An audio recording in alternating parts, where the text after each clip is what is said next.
कई लोगों ने कहा कि सर शाम को 2 पैग ला के सो जाते हैं। अब ज़रा सर बता दीजिए कितने दिन तक हम बचे रहेंगे, कितने दिन स्वस्थ रहेंगे? अगर सोने के लिए पैग लगा रहा है तो गड़बड़ है मामला।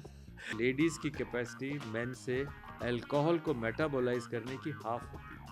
ये स्पेशली उन लड़कियों को सुनना चाहिए जो आजकल पब, क्लब या पार्टीज में जाकर जाती हैं। बहुत कंज्यूम कर रही हैं। बहुत कंज्यूम कर। कई लोगों ने कहा कि सर शाम को 2 पैग ला के सो जाते हैं। अब ज़रा सर बता दीजिए कितने दिन तक हम बचे रहेंगे, कितने दिन स्वस्थ रहेंगे? क्योंकि वो आदत जाती नहीं है और डर लगना शुरू हो गया है। तो ये शराब का, सिगरेट का कोई डायरेक्ट रिलेशन है तो कितने पे है नुकसानदायक है, कितने पे है कि बचे रहेंगे, लंबी बचे रहेंगे? एक पूरा इस पे तो बहुत लंबा एक चर्चा हो सकती है, पर आपने मुझे जो बात कही ना वो बड़ी इंटरेस्टिंग है। 2 पैग लगा के सो जाते हैं। हाँ। मतलब अगर सोने के लिए पैग लगा रहा है तो गड़बड़ है मामला। क्योंकि अगर उसको अपने आप नींद नहीं आई तो फिर जिंदगी क्या है। मतलब दुनिया में 2.5 सुख हैं। पहला सुख है निरोगी काया, दूसरा सुख है रात की अच्छी नींद, हाँ। बाकी आधे में सारी दुनिया है। 2.5 सुख है। तो अगर नींद के लिए आपको पैग लेना पड़ रहा है तो भाईजान इसको बदलना ही चाहिए। पर हाँ, अब आपने मुझे पूछा कि कितने दिन चलेगा और कितनी पी सकते हैं। हाँ। तो अगर किसी को डायबिटीज़ है, मतलब अगर फैटी लिवर है तो लिवर में फैट तो पहले से ही है, तो अनहेल्दी ग्राउंड है, सॉयल है।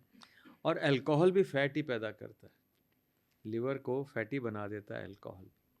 तो जिन लोगों के फैटी लिवर है, डायबिटीज़ है या ऐसी ब्लड प्रेशर की बीमारियां हैं और थोड़े से ओवरसाइज हैं, बल्कि हैं, उन लोगों को बहुत एहतियात रखना चाहिए, क्योंकि उसमें लिवर डिजीज़ यूँ तेज़ी से चढ़ती। सिंपल भाषा में आज की तारीख में अगर मैं देखूं पिछले 20 साल में, अब जो 40 साल का आदमी होता था लिवर और अल्कोहल की डिजीज़ का, अब 28 साल 25 साल के लोग ट्रांसप्लांट के लिए आने लग गए।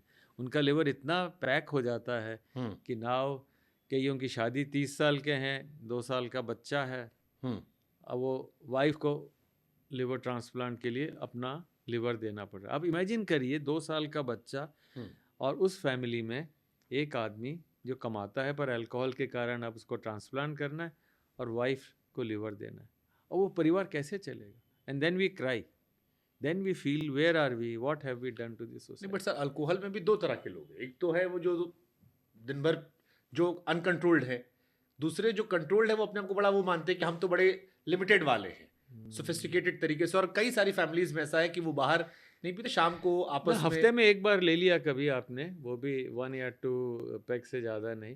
बट आइडियली मेरा सजेशन है कि बर्थडे पे ले लें अपने। हाँ, सारे दोस्तों के बर्थडे लेके तो रोज़ ही एक पार्टी हो जाएगी, वो नहीं, बिल्कुल नहीं।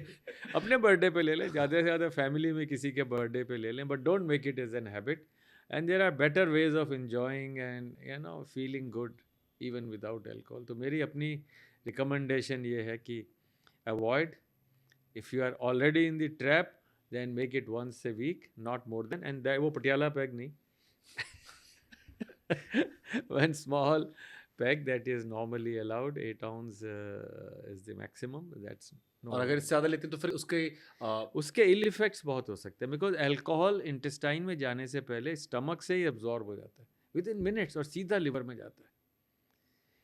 तो अच्छा, कई लोगों को भ्रांति होती है इसके साथ खूब खाना खा लो बचे रहेंगे, या फैट्स ले लो तो बचे रहेंगे। वो तो डबल हिट है, fat itself and then the extra amount of alcohol, and so in India this has become. अच्छा, लेडीज़ में बहुत ज़्यादा होता है। लेडीज़ में अगर ड्रिंक लें तो पहले लेडीज़ की ड्रिंक की कैपेसिटी, आप में से कोई सुन तो नहीं रहा ना यार, बहुत सारी लेडीज़ हैं आपके इसमें स्टूडियो में, और नहीं सुन रहे तो ध्यान से सुनिए। लेडीज़ की कैपेसिटी मेन से अल्कोहल को मेटाबोलाइज करने की हाफ होती है।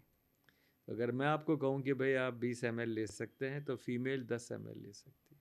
ये स्पेशली उन लड़कियों को सुनना चाहिए जो आजकल पब, क्लब या पार्टीज में जाकर जाती हैं, बहुत कंज्यूम कर रही हैं। बहुत कंज्यूम कर, मतलब इतने लोग लेडी जो ट्रांसप्लांट के लिए आ रही हैं वो कम नहीं है जिनको लिवर ट्रांसप्लांट चाहिए because of alcohol. And I feel so bad, क्योंकि उनको पता ही नहीं है। अच्छा, जिससे पूछो कि ये तुम आए हो यार ट्रांसप्लांट की, तुम्हें पता? सर हमें किसी ने नहीं बताया। Through you, through this very important podcast channel, I would like to say don't go ever to that stage. बंदों को जॉन्डिस हो गया फिर भी ड्रिंक करते रहते हैं, एक बिल्कुल इंतहा है ये।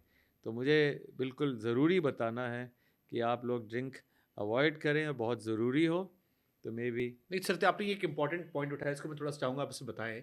जो आपने कहा कि लड़कियों को लड़कों के मुकाबले कम ड्रिंक करना चाहिए, उनकी पाचन क्षमता कमजोर ज्यादा हाँ होती है हाँ कंपैरिजन में, इसका कोई लॉजिक भी नहीं, थोड़ा? पचा तो वो हर चीज लेती हैं। हाँ, नुकसान लड़कियां ज्यादा होता है। हर चीज पचा लेती हैं, वो समय आने पे उगल देती हैं। हर चीज पचा लेती है। पर अल्कोहल तो मेटाबोलाइज होता है, और अल्कोहल मेटाबॉलिज्म फीमेल में कम होता है।